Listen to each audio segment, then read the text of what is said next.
السلام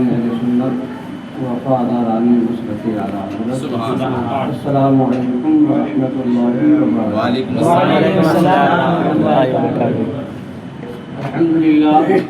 الحمد للہ ذی الجلالہ والصلاة والسلام على صاحب الرسالة وعلى آله وأصحابه ومجتهدي ملته أولي الأيدي والأبصار والنبهات. أما بعد فأعوذ بالله من الشيطان الرجيم. بسم الله الرحمن الرحيم. يا أيها الذين آمنوا اتقوا الله وكونوا مع الصادقين. صدق الله مولانا العظيم وبلغنا رسوله النبي الأمين الحبيب الكريم. سبحان الله. ونحن على ذلك لمن الشاهدين والشاكرين والحمد لله رب العالمين. سبحان الله. سبحان الله. سنيا من نعري الله أكبر ميزنم دم زبو بکرو عمر عثمان حیدر میزنم. سبحان الله. قادريا نعري يا غوث اعظم میزنم دم شیخ احمد رضا خان قطب عالم میزنم. رضویا من نعري يا اعلی حضرت میزنم دم شیخ احمد علی خان فرد عالم میزنم. سبحان الله.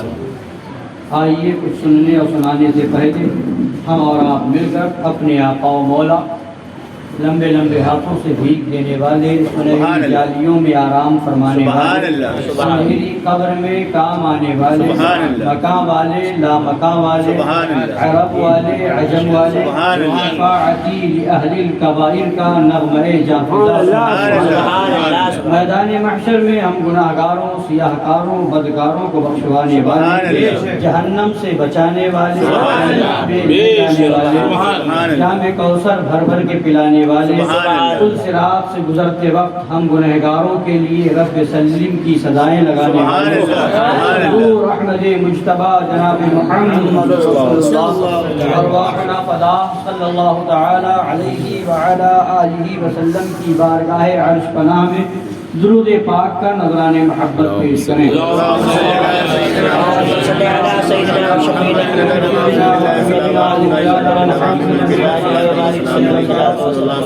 وآلہ الکرام وابنہ الکریم وامتہ الکریمۃ وبارک وسلم. ہم اور آپ عالی جناب فدائے مظہر اعلیٰ حضرت عاشق صادق مظہر اعلیٰ حضرت مرید مظہر اعلیٰ حضرت الحاج محبوب خان صاحب حشمتی کی 40ویں کی محفل میں حاضر ہیں. سبحان اللہ تبارک و تعالی ہم سب کو ایمان و سنیت مسلک اعلیٰ حضرت پر زندگی عطا فرمائے اور اسی پر ہم سب کو خاتمہ بالخیر آمین. ہمارے وہاں کسی کا انتقال ہوتا ہے تو طریقہ اور دستور کچھ اور ہوتا ہے، اور یہ دستور اور طریقہ نیا نہیں ہے، پرانا نہیں ہے، یہ برسوں سے بلکہ یوں کہہ لیجیے کہ 1400 سال سے چلا رہا. سبحان اللہ. بظاہر کوئی طریقہ ایسا ہے بھی جو 1400 سال پہلے نہیں تھا مگر اسے بھی نیا نہیں کہا جا سکتا. اب آپ کہیں گے وہ کیسے، میں بتاتا ہوں انشاءاللہ. اور کچھ مسلمان کہلانے والوں میں اپنے آپ کو اسلام کے ماننے کا دعویٰ کرنے والوں میں وہ لوگ بھی ہیں جو قرآن کو پڑھتے بھی ہیں، حدیث پاک بھی پڑھتے ہیں، صحابہ کو ماننے کا دعویٰ کرتے ہیں اور اسلام کے ماننے کا دعویٰ کرتے ہیں. ان کے اندر طریقہ بدلا ہوتا ہے. مثال کے طور پر نماز جنازہ ہے تو جب نماز جنازہ ہوئی، تدفین ہوئی، تو ہمارے وہاں دستور یہ ہے کہ ہم اذان دیتے ہیں، مگر وہیں مسلمان کہلانے والے اپنے آپ کو اسلام کا ماننے والا کہنے والے وہابی ہوں دیوبندی ہوں یہ اعتراض کرتے نظر آتے ہیں کہ یہاں کون سی نماز ہونی ہے کہ اذان دی جا رہی ہے، یہ کہاں سے ثابت ہے؟ یہاں دستور طریقہ بدل گیا.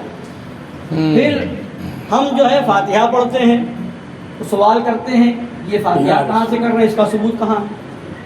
ہم تیجا کرتے ہیں، اس پر اعتراض کرتے ہیں. ہم 10واں کرتے ہیں، اس پر وہ اعتراض کرتے ہیں. ہم 20واں کرتے ہیں، اس پر وہ اعتراض کرتے ہیں. 30واں کریں، 40واں کریں، اس پر وہ اعتراض کرتے نظر آتے ہیں. اور ذرا غور کرنے کی چیز ہے، اور کچھ ایسے لوگ ہیں باقی چیزوں میں، دنیاوی معاملات میں بڑے ذہین نظر آتے ہیں، بڑے ایکٹیو نظر آتے ہیں، مگر جہاں ان سب معاملات میں کسی نے پوچھ لیا اس کا ثبوت کیا ہے تو اپنی عقل کا بھی استعمال نہیں کرتے، فوراً اس کے فریم میں آ جاتے ہیں. ہاں سمجھنے کی ضرورت ہے، معلوم کریں گے، پوچھیں گے، مگر بات یہ ہے کہ ذرا یہاں پہ عقل تو لگاؤ کہ وہ اعتراض کس پر کر رہا ہے. کیا بات ہے. اس کا اعتراض کس پر ہے؟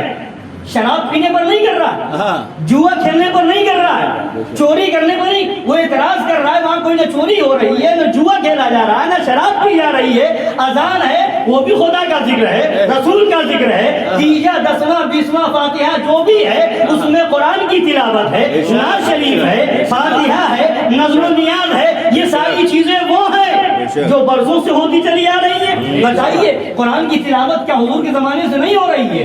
کیا نبی پر صلاۃ و سلام نہیں پڑھا جا رہا ہے سرکار کے زمانے سے؟ کیا یہ فاتحہ میں جو تلاوت ہوتی ہے یا نعت شریف جو پڑھی جاتی ہے کیا یہ اس زمانے سے نہیں ہوتا؟ تو سوال اس کا اعتراض کس پر ہوا؟ اس کا اعتراض اذان پر ہو رہا ہے، اس کا اعتراض ذکر خدا پر ہو رہا ہے، اس کا اعتراض ذکر رسول پر ہو رہا ہے، اس کا اعتراض جو ہے ذکر الہی پر ہو رہا ہے. تو وہ کیسا مسلمان جو ذکر خدا پر اعتراض کرے؟ کیسا مومن جو ذکر مصطفیٰ پر اعتراض کرے؟ وہ ہے جو ان کی عزت پہ مرے دل سے، مومن وہ ہے جو ان کی عزت پہ مرے دل سے، تعظیم بھی کرتا ہے نجدین تمہارے دل سے. سبحان اللہ سبحان اللہ. فوراً اعتراض ہوتا ہے اور لوگ ثبوت کے لیے تلاش کرتا ہے. فوراً جو ہے اعتراض لوگ جو ہے چلے آتے ہیں ثبوت مانگنے کے لیے، دلیل مانگنے کے لیے. یہاں پہ یہ تو سوچیں کہ اعتراض کس پر ہے. بات یہ ہے کہ اذان ٹھیک ہے اور جگہ ہوتی ہے، مگر یہاں کیوں ہوتی ہے؟ یہاں پر اعتراض تو تفصیل کا اتنا وقت نہیں ہے، مگر مختصر بتانا چلوں کہ ایک علامہ خطیب مشرق علامہ مشتاق احمد صاحب قبلہ نظامی علیہ رحمہ ہمارے جماعت کی بہت پائے کے بزرگ بڑے عالم دین گزرے ہیں. انہوں نے بیان بھی فرمایا، کتاب بھی لکھی ہے. فرماتے ہیں ان کی کتاب کا نام بھی ہے کہ دیوبندی بولتے ہیں مگر سمجھتے نہیں. یہاں بات ہے. تو وہاں پر پوچھتے ہیں وہابی کہ اس میں وہابی کا اعتراض ہوتا ہے یہاں کون سی نماز ہونی کہ اذان دی جاتی ہے؟ تو فرمایا یہاں پر بھی وہ بولا مگر سمجھا نہیں. یہاں پر بھی بولا مگر سمجھا نہیں. یعنی یہ سوال اس کا بتا رہا ہے، یہ سوال یہ بتا رہا ہے کہ وہ پڑھے لکھے کا سوال نہیں، کسی جاہل کا سوال ہے. کہ اس نے یہ کہا کہ یہاں کون سی نماز ہونی ہے کہ اذان دی جاتی ہے، اس کا مطلب یہ ہوا کہ وہیں اذان دی جائے گی جہاں نماز ہوگی. تو اس بے وقوف سے پوچھو جب بچہ پیدا ہوتا ہے تو وہاں اذان دی جاتی ہے، وہاں کون سی نماز ہونی ہے؟ کیا بات ہے. وہاں کون سی نماز ہونی ہے؟ بچہ پیدا ہوتا ہے اذان دی جاتی ہے. 3 طریقے ہیں. کبھی ایسا ہوتا ہے نماز ہوتی ہے اذان بھی ہوتی ہے، 5 وقتہ نماز ہے، نماز بھی ہوتی، اذان بھی ہوتی ہے، نماز بھی ہوتی ہے. کبھی ایسا ہوتا ہے نماز ہوتی ہے اذان نہیں ہوتی. عید کی نماز، بقرعید کی نماز، نماز ہے اذان نہیں. تہجد کی نماز، نماز ہے اذان نہیں. اشراق کی نماز، اذان ہے، نماز ہے اذان نہیں. چاشت کی نماز، نماز ہے اذان نہیں. تو کبھی ایسا ہوتا ہے دونوں ہے، کبھی ایسا ہوتا ہے نماز ہے اذان نہیں، کبھی ایسا ہوتا ہے اذان ہے نماز نہیں. بچہ پیدا ہوا اذان دی جاتی ہے نماز نہیں. جب بلا نازل ہو تو حکم ہوا کہ اذان دو. جب بارش زیادہ ہو، ہوا خوب طوفان آ جائے تو کہا جاتا ہے اذان دو، بلائیں دور ہو. تو کبھی ایسا ہوتا ہے کہ نماز ہوتی ہے اور اذان بھی ہوتی ہے. کبھی ایسا ہوتا ہے نماز ہوتی ہے اذان نہیں ہوتی. کبھی ایسا ہوتا ہے اذان ہوتی ہے نماز نہیں ہوتی. تو اب سوال یہ ہوتا ہے کہ یہاں پر اذان کیوں ہوتی ہے؟ تو ہم یہ کہیں کہ یہاں پر اذان کے کئی فائدے ہیں. یہاں پہ اذان کے کئی فائدے. ایک تو حدیث پاک میں فرمایا گیا کہ جب مردے کو تدفین کر دو، مفہوم بتا رہا ہوں، تو اس میں یہ ہے کہ مردے کو قبر سے لوٹنے کے وہاں سے آپ آئیں لوٹیں تو اس سے پہلے وہاں تلقین کی جائے، یاد دلایا جائے، وہاں کہا جائے کہ آپ کے سے سوالات ہوں گے اور جس دین پر آپ دنیا میں قائم رہے وہ دین یہی ہے کہ خدا کے سوا کوئی معبود نہیں، رسول پاک صلی اللہ علیہ وسلم خدا کے برحق رسول ہیں، نبی برحق ہیں، آخری نبی ہیں، یہ اس طرح سے تلقین کی جائے۔ تو اذان میں تلقین ہی تو ہے، اذان میں اسی چیز کی تلقین کی جا رہی ہے۔ ہم نے کہا اشہد ان لا الہ الا اللہ، تو یہ تلقین ہے۔ ہم نے کہا اشہد ان محمد رسول اللہ، یہ تلقین ہے۔ دوسری چیز یہ ہے کہ اس میں قبر کے سوالوں کا جواب موجود ہے کہ قبر میں جب سوال ہوگا من ربو کا، تیرا دین کیا ہے، من ربو کا تیرا رب کون ہے، اور دینوں کا تیرا دین کیا ہے، اور ما کنت تقول فی حق ھذا الرجل، یہ جو شخصیت جلوہ گر ہے، آقا کی آمد ہوگی، میرے آقا جلوہ گر ہوں گے۔ اعلیٰ حضرت نے جب منظر دیکھا تو فرمایا قبر میں لہرائیں گے حشر چشمے فرما ہوگی جب رسول اللہ ہوگا اس شخصیت کے بارے میں کیا کہتے تھے۔ حضرت گرامی اس اذان میں ان سارے سوالوں کا جواب موجود ہے، یاد دلایا جا رہا ہے۔ اے قبر میں لیٹنے والے،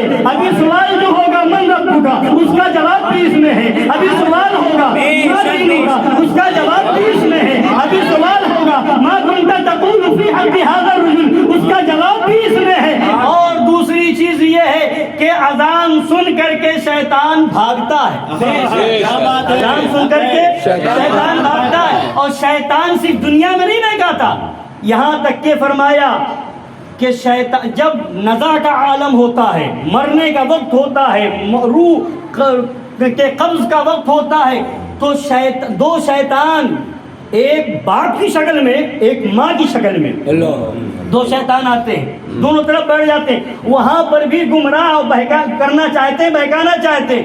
ایک کہتا ہے فلاں آدمی نصرانی تھا، وہ نصرانیت پر مرا، وہاں بڑے سکون سے ہے، اے مرنے والے تو بھی نصرانی ہو جا، معاذ اللہ۔ ایک کہتا ہے کہ فلاں شخص یہودی ہو کر کے مرا اور وہاں بڑے سکون سے ہے، اے مرنے والے یہودی ہو جا۔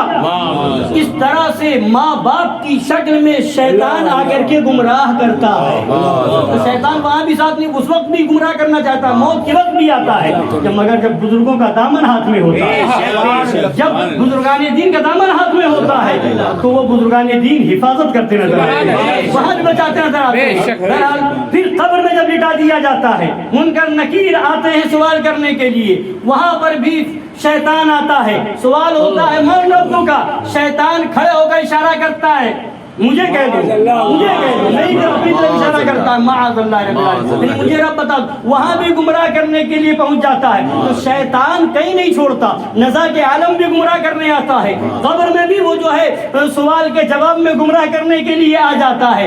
تو بتانا یہ ہے کہ شیطان آتا ہے گمراہ کرنے کے لیے، اور اذان جب دی جاتی ہے تو شیطان بھاگتا نظر آتا ہے۔ تو حضرات گرامی ہم اذان دے دیتے ہیں تاکہ جو ہمارے مردے ہیں شیطان بھاگ جائے، شیطان دور ہو جائے، اذان سن کر کے بھاگتا ہوا نظر آئے، مگر ان شیطانوں کو معلوم ہے کہ شیطان یہاں کیا کرنے آئے گا، شیطان کو بھی معلوم ہے کہ وہ جناتوں کا شیطان یہ انسانوں کا شیطان ہے، شیطانوں کا شیطان بہادر انسانوں کا شیطان ہے، انسانوں کا شیطان ہے۔ شیطان کے پاس کیوں جائے گا؟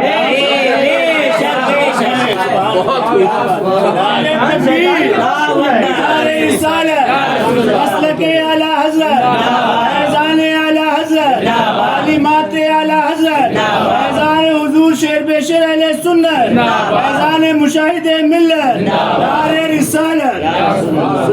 بہرحال تفصیل کا وقت آگے بڑھیے، میں یہ کہہ رہا تھا کہ اعتراض ہر جگہ یہ کرتے ہیں، میں ایک بات بتا دوں جو ذہن میں رکھیں، انشاءاللہ تعالیٰ یہ چیز کام آئے گی۔ سوال ہوتا ہے یہ کیوں کرتے ہیں، یہ کیوں کرتے ہیں، یہ کیوں کرتے ہیں؟ قرآن پاک کے نزول کا زمانہ ہے، قرآن نازل ہو رہا ہے، صحابہ کرام آتے تھے بارگاہ رسالت میں آپ صلی اللہ علیہ وسلم میں، اور کچھ سوالات کرتے بہت سے سوالات کرنے لگے، تو آیت کریمہ نازل ہوئی، یا ایھا الذین آمنوا لا تسألوا عن اشیاء ان تبد لکم تسؤکم۔ اے ایمان والو ان چیزوں کے بارے میں سوال نہ کرو کہ اگر تمہارے لیے ظاہر کر دیا جائے تو تمہیں برا لگے، ان تبد لکم تسؤکم۔ وَإِن تَسْأَلُوا عَنْهَا حِينَ يُنَزَّلُ الْقُرْآنُ تُبْدَ لَكُمْ، اور اگر تم سوال کرو گے ان چیزوں کے بارے میں، ان چیزوں کے بارے میں سوال کرو گے جبکہ قرآن نازل ہو رہا ہے، یعنی قرآن کے نازل ہونے کے زمانے میں اگر سوال کرو گے تبد لکم، ظاہر کر دیا جائے گا. عفا اللہ عنہا، حالانکہ اللہ نے ان کو معاف کر دیا ہے. واللہ غفور حلیم، اللہ بخشنے والا حلیم ہے. تو بتانا یہ ہے کہ قرآن کی یہ آیت بتا رہی ہے کہ سوال کی کثرت نہ کرو، زیادہ سوال نہ کرو. تو قرآن نے کہا کہ جب قرآن نازل ہو رہا ہے، نازل ہونے کے زمانے میں اگر سوال کرو گے تو تمہارے لیے ظاہر کر دیا جائے گا، حالانکہ اللہ نے معاف کر دیا. عفا اللہ عنہا، اللہ نے ان چیزوں کو معاف کر دیا ہے، جائز کر دیا ہے. جن چیزوں کے بارے میں منع نہیں کیا گیا وہ چیزیں معاف ہیں، وہ چیزیں جائز ہیں. اسی آیت کی اگر ترجمانی سمجھنا تو حدیث پاک ہے، نبی پاک صلی اللہ علیہ وسلم کا ارشاد پاک ہے، فرماتے ہیں الحلال ما احل اللہ فی کتابی، حلال وہ ہے جسے اللہ نے اپنی کتاب میں حلال فرما دیا. والحرام ما حرم اللہ فی کتابی، حرام وہ ہے جسے اللہ نے اپنی کتاب میں حرام فرما دیا.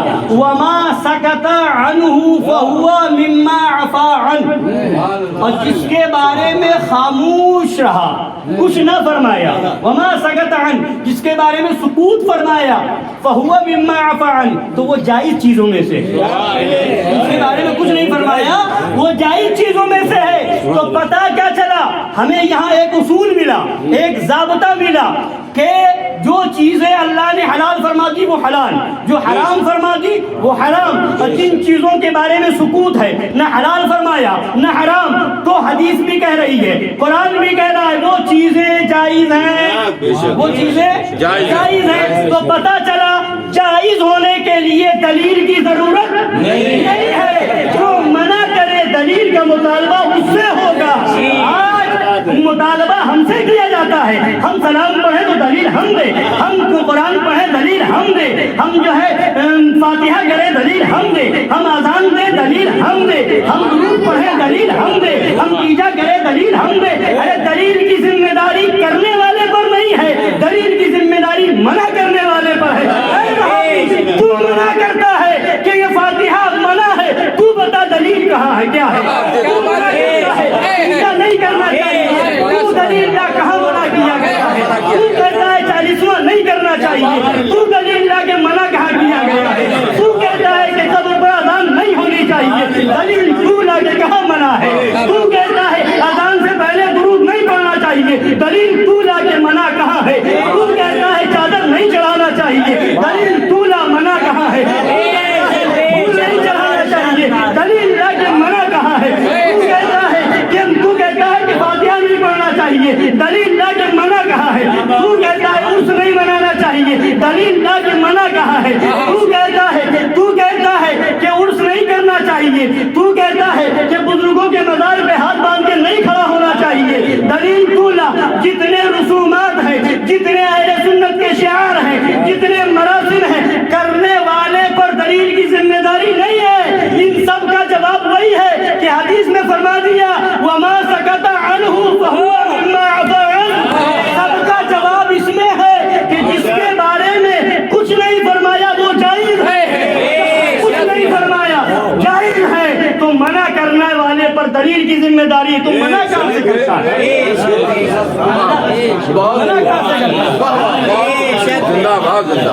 حدیث کہہ رہی ہے جس کے بارے میں کچھ نہیں کہا گیا جائز، قرآن کہہ رہا ہے جس کے بارے میں کچھ نہیں کہا گیا جائز. تو جب کچھ نہیں کہا گیا ہمارے پاس تو الحمدللہ سب کی دلیل ہے، سب کی ہے. ایک بات یہاں یہ ہے کہ اگر تو کہتا کہیں ثبوت نہیں، تو کہتا کہیں دلیل نہیں، تو کہتا صحابہ نے کب کیا، نبی کے زمانے میں کب ہوا. جب تیری یہی بات ہے کہ نہیں ہے ثبوت تو یہ بھی ہمارے حق میں ہے. تو یہ کہے کہ ثبوت کہیں نہیں ملتا تو یہ ہمارے حق میں ہے کہ جب ثبوت نہیں ملتا، کچھ نہیں فرمایا، نہ حرام نہ حلال، تو جائز. حدیث کہہ رہی ہے جتنے کام ہم کرتے ہیں وہ سب حلال، وہ سب جائز. اب تو کہتا ہے کہ منع، تو دلیل کی ذمہ داری تجھ پر. کس دلیل سے منع ہے؟ کس دلیل؟ سرکار اعلیٰ حضرت سے ایک سوال ہوا فتاوی رضویہ شریف میں، اس میں غالباً فاتحہ وغیرہ کے تعلق سے، تو فرمایا کہ منع تم کر رہے ہو یا خدا نے منع کیا ہے؟ کیا بات ہے، منع تم کر رہے ہو یا خدا و رسول نے منع کیا ہے؟ اگر خدا و رسول نے منع کیا ہے تو لاؤ کوئی آیت، لاؤ کوئی دلیل، لاؤ کوئی آیت، کوئی حدیث۔ اور اگر تم منع کرتے ہو تو تم شارع نہیں ہو، شریعت والے نہیں ہو، شریعت بنانے والے نہیں ہو، تم شارع نہیں ہو، تم اپنا سر کھاؤ، ہمیں کیوں پریشان کرتے اپنا سر کھاؤ، بہت خوب، سبحان تمہارے اپنا سر کھاؤ، واہ واہ واہ واہ، تم شارع تو ہو نہیں۔ اور جب خدا نے منع کیا تو لاؤ آیت، حدیث میں منع ہے تو لاؤ حدیث، اور جب نہیں ہے تو یہ ہم کر رہے ہیں، اس کا ثبوت موجود ہے کہ جس کے بارے میں کچھ نہیں فرمایا وہ جائز ہے۔ بے شک بے شک بے شک، حضرات تو یہ چیز اصول اور ضابطے کی ہے، مگر ہوتا کیا ہے سبحان کسی اللہ، غلط ماشاء چیز اللہ، کو اتنا اٹھا دیا جائے، اتنا اٹھا دیا، کہتے نہیں کبھی کبھی کہ جھوٹ کو اتنا بولو کہ لوگ سمجھے سچ ہے، تو یہ سمجھتے ہیں کہ ان سے سوال ہوگا تو نانی مر جائے گی، جواب نہیں لا پائیں گے، تو یہ الٹا سوال کرنے لگے، یہ کرتے اس کا ثبوت کا، یہ کرتے اس کی دلیل کیا۔ نماز جنازہ جب چلے تو اس پر ہم ذکر کرتے ہوئے، نعت شریف پڑھتے ہوئے، سلام پڑھتے ہوئے، درود پڑھتے ہوئے نکلتے ہیں، الحمدللہ۔ ابھی محبوب بھائی کا جنازہ ہوا تو درود و سلام پڑھتے ہوئے گئے، شاندار طریقے سے گئے۔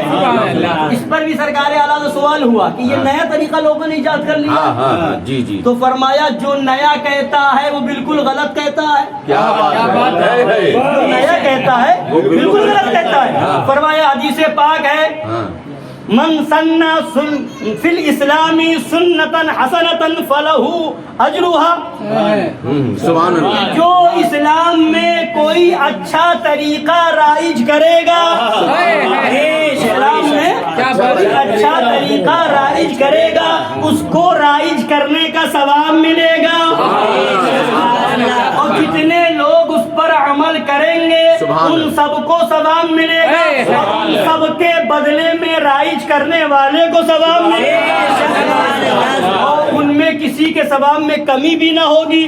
تو فرمایا، نبی نے فرمایا جو اچھا طریقہ رائج کرے گا اسے رائج کرنے کا ثواب ملے گا۔ تو یہ تو حدیث میں ہے، یہ تو حدیث میں ہے، اگر بعد میں بھی رائج ہوا تو حدیث کی روشنی میں رائج ہوا، اگر بعد میں بھی ہوا تو نبی کی حدیث کی روشنی میں ہوا کہ اچھا طریقہ رائج کرے گا، رائج کرنے والے کو ثواب ملے گا۔ تو یہ اچھا طریقہ ہے، اس میں خدا کا ذکر ہے، نبی کا ذکر ہے، تو یہ اچھا طریقہ ہے، تو یہ نیا نہیں ہے، یہ تو اس حدیث کی اجازت سے وہی پرانا ہے، جس کی اجازت 1400 سال پہلے نبی نے دے دی وہی ہم کر رہے ہیں۔ تو یہ فرمایا جو نیا کہے وہ غلط، یہ تو وہی پرانا، حدیث نے اجازت دے دی تو اب وہ نیا نہیں، وہ پرانا ہو گیا، نبی کی اجازت کے تحت ہے نا، نبی کی اجازت کے ماتحت ہے، وہ نیا نہیں ہوا، جو نیا کہے وہ غلط ہے۔ تو یہ اگر پڑھا جاتا ہے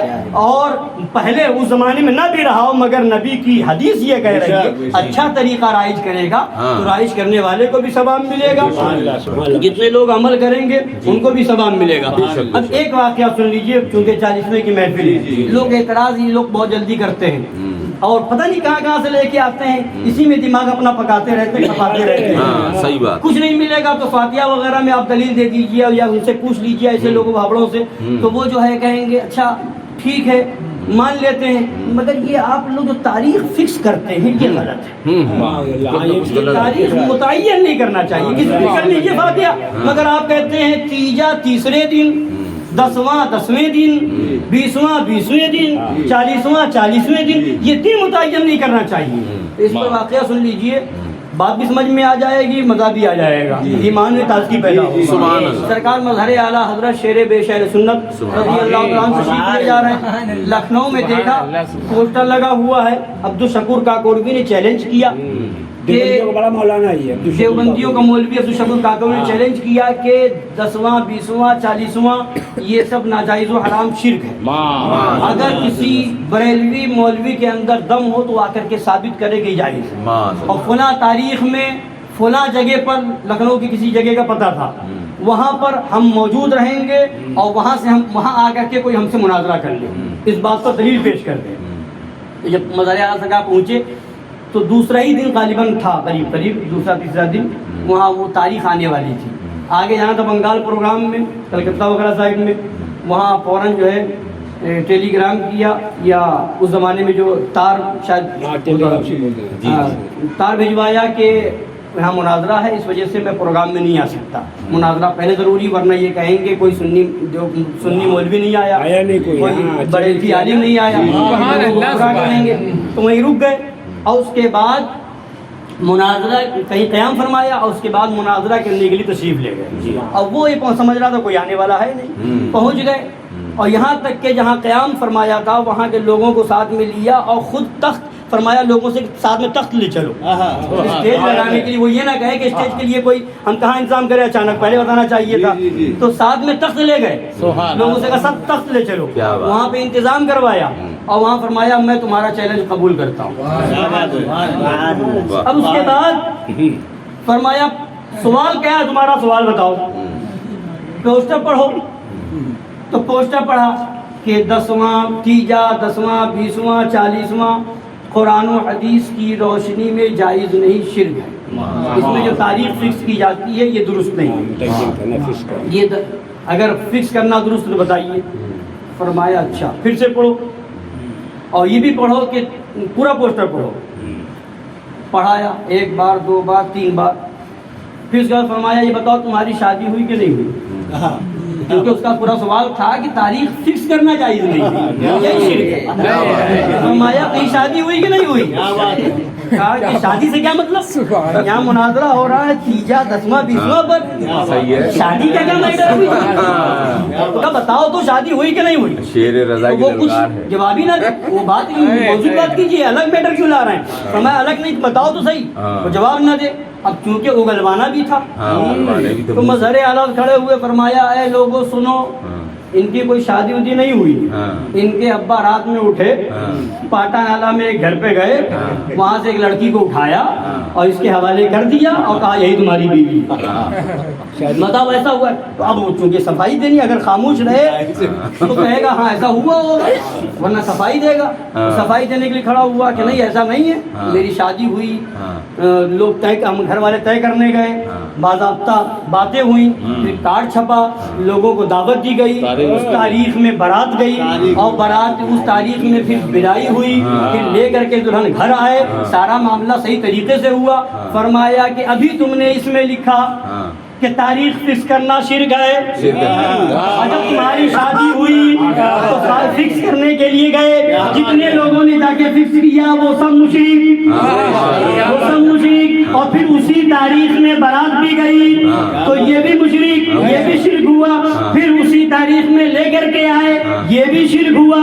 پھر تو اب جتنے لوگوں نے فکس کیا، جتنے لوگ شامل ہوئے، جتنے لوگ راضی ہوئے، وہ سب کے سب شرک کے مرتکب ہوئے. جب شرک ہوا تو تم مشرک ہوئے. اب جب مشرک ہوا ہے تو بتاؤ تمہارا نکاح رہا یا گیا.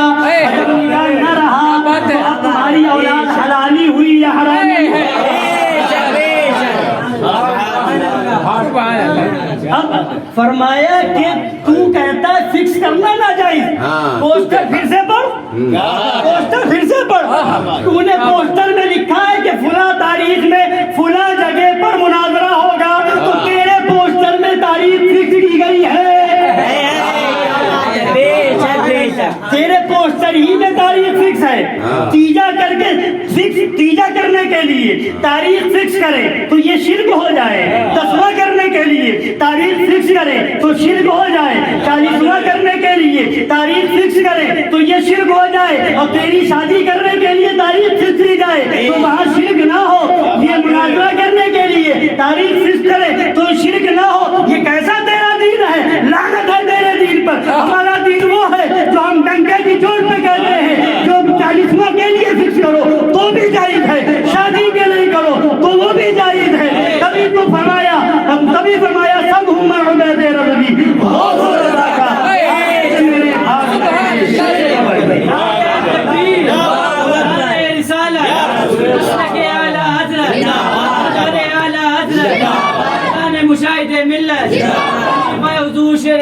فرقان، نعرہ تکبیر، نعرہ رسالت۔ بتانے کا مطلب یہ ہے کہ بات وہی ہے جو سرکار اعلیٰ نے فرمایا، عقل ہوتی تو خدا سے نہ لڑائی کرتے، یہ گھٹائیں اسے منظور بڑھانا۔ یہ ہر جگہ ذلیل ہوئے، ہر جگہ ذلیل ہوئے اور ہوتے رہے۔ سرکار مظہر اعلیٰ حضرت نے تو پورے ہندوستان میں بلکہ ہندوستان کے باہر بھی ایسا ذلیل کر دیا، ایسا رسوا کر دیا کہ ان کے بعد اب کہیں یہ مناظرے کے تیار بھی نہیں ہوتے۔ ان کے بعد انہوں نے اتنا پانی پلا دیا کہ اب مناظرہ کرنے کی جلدی تیار نہیں ہوتے۔ اور یہ احسان ہے مظہر اعلیٰ حضرت کا، یہ کرم ہے مظہر اعلیٰ حضرت کا کہ انہوں نے اگر مظہر اعلیٰ حضرت سرکار کے بعد مظہر اعلیٰ حضرت سرکار کی ذات نہ ہوتی، یقیناً دلائل کے انبار لگائے اعلیٰ حضرت نے، مگر ان دلائل کو جگہ جگہ پھیلایا ہے مظہر کتابیں لکھی اعلیٰ حضرت نے، اس کو پھیلایا ہے مظہر اعلیٰ حضرت نے، فتاوی رضویہ لکھی اعلیٰ حضرت نے، اس کو پھیلایا اعلیٰ حضرت نے اور مظہر اعلیٰ حضرت نے، اور ان کے شہزادوں نے اور نعرہ دیا سنیت کا کام کریں گے، فتاوی رضویہ کام کریں گے۔ الحمدللہ آج یہ فخر سے ہم کہتے ہیں کہ آج بھی اگر نوبت کہیں آتی ہے مناظرے کی، آج بھی اگر کہیں بات آتی ہے مناظرے کی، تو سنی عالم میں کوئی ہو کہیں کا ہو، اگر وہ مناظرے کے لیے جانا چاہتا ہے تو پہلے مظہر اعلیٰ حضرت کے مناظروں کی رودات پڑھتا ہے، بغیر مظہر اعلیٰ حضرت کے مناظرے کی رودات پڑے ہوئے اس زمانے میں کوئی سمجھے کہ میں مناظر ہو جاؤں گا، ہو نہیں سکتا۔ اور میں نہیں کہتا کہ کوئی کہے گا وہاں کے مرید ہو اس لیے کہہ رہے ہو، اس خانقاہ سے جڑے ہو اس لیے کہہ رہے ہو۔ علامہ مشتاق احمد صاحب قبلہ نظامی علیہ رحمہ جو مظہر اعلیٰ حضرت کے نہ مرید تھے نہ خلیفہ تھے نہ شاگرد تھے، انہوں نے لکھا ہے اپنی کتاب کے اندر تحریر موجود ہے کہ حضور شیر بے شیر سنت مظہر اعلیٰ حضرت اور حضور محبوب ملت رضی اللہ تعالی عنہما کی کتابوں کا جو صحیح طریقے سے مطالعہ کر لے گا وہ اپنے وقت کا مناظر ہوگا، وہ مناظر بن جائے گا، مطالعہ کر کے مناظر بن جائے گا۔ تو یہ شان ہے مظہر اعلیٰ حضرت۔ خدا کا شکر ہے کہ اللہ نے ہمیں ایسے بزرگوں کا دامن دیا، چلنے والے جنے مرنے والے مرے، گھٹائے سے کسی کے نہ گھٹا ہے نہ گھٹے گا، جو گھٹائے سے کسی کے نہ گھٹا ہے نہ گھٹے، جب بڑھائے تجھے اللہ تعالیٰ تیرا، مل گئے ملتے ہیں مل جائیں گے اعلیٰ تیرے، نہ مٹا ہے نہ مٹے گا کبھی چرچا تیرا۔ اللہ تعالیٰ ہم سب کو دین و سنیت مسلک اعلیٰ پر استقامت عطا فرمائے، اسی پر خاتمہ بالخیر نصیب فرمائے۔ کھڑے ہو جائیں، السلام علیکم۔